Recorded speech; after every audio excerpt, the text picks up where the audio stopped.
T'es tendu comme une crampe.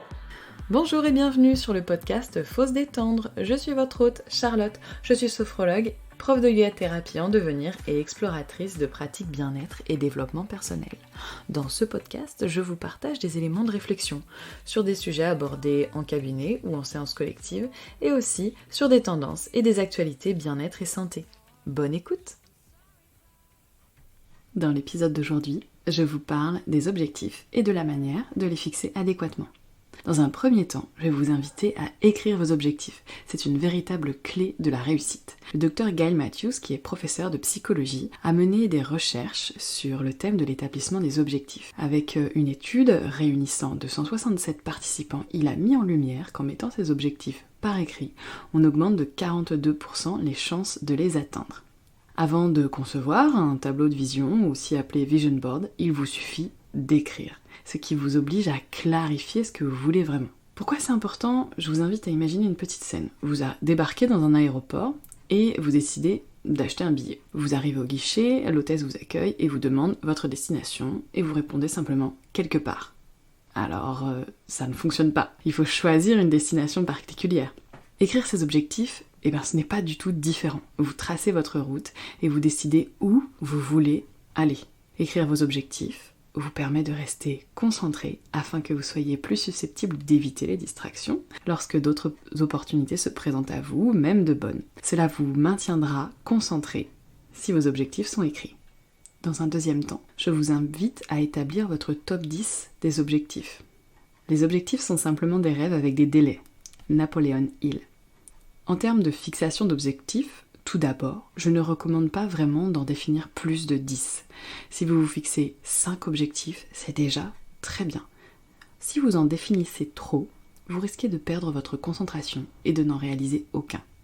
Vous avez probablement entendu parler de l'acronyme SMART, technique de fixation d'objectifs.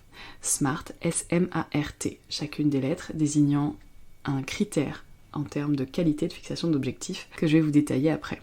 La description varie un petit peu d'un enseignant à l'autre, mais voici mon explication pour vous aider à définir et atteindre vos objectifs. S comme spécifique. Vous devez clarifier ce que vous voulez accomplir en étant aussi précis que possible. Un mauvais exemple serait « je vais économiser plus d'argent cette année ». Ce n'est pas spécifique. Le bon exemple est « j'économise 1000 € d'ici le 31 décembre ». Deuxième lettre, M, comme mesurable. C'est ici que vous pouvez vraiment mesurer si vous atteignez ou pas un but.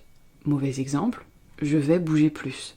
Bon exemple, j'effectue 3 séances d'une demi-heure d'activité physique par semaine. Là, on peut vraiment vérifier sur un calendrier, au moyen d'un chronomètre, etc., la mise en place effective de ces 3 séances. A comme action-oriented, orienté vers l'action en français. Utilisez des verbes d'action lors de la définition d'objectifs, tels que réduire, économiser, gagner, faire de l'exercice, investir, s'inscrire, courir, etc. Mauvais exemple, j'essaye de dormir plus. Bon exemple, je me couche à 22h, dernier délai, 5 soirs par semaine. Réaliste, si vos objectifs sont trop grands, trop lointains, cela peut vous démobiliser et vous mener à échouer. Je vous encourage à vous fixer des objectifs qui vous dépassent et qui vous font grandir, mais qu'ils soient aussi quelque peu réalisables. Un objectif doit être réaliste et pertinent selon vos capacités, vos ressources et le temps qui peut y être consacré. T comme temporel, les délais sont motivants. Établissez toujours une échéance. Cela vous maintient motivé pour y parvenir. Est-ce que vous avez observé que parfois, le jour le plus productif de l'année, c'est le jour avant les vacances ? Pourquoi ? Parce qu'il y a un délai. Le moyen le plus rapide de nettoyer votre maison est d'inviter de la compagnie. Pourquoi ? Parce qu'il y a un délai. Mauvais exemple, j'écrirai mon livre. Bon exemple, je termine mon manuscrit d'ici le 30 septembre. En conclusion, qu'il s'agisse des résolutions du nouvel an ou d'objectifs fixés tout au long de l'année, ces 5 conditions, résumées par l'acronyme SMART, rendent la réussite plus probable.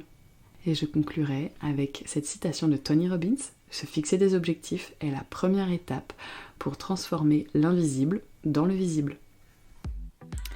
Merci d'avoir écouté cet épisode jusqu'ici. Vous pouvez commenter, liker, partager. Vous pouvez également passer sur mon site internet www.charlottehermansophrologue.com pour avoir plus de renseignements sur mon activité et éventuellement prendre rendez-vous. Et si je vous manque déjà, je vous donne rendez-vous sur Insta @CharlotteSophrologue. À bientôt!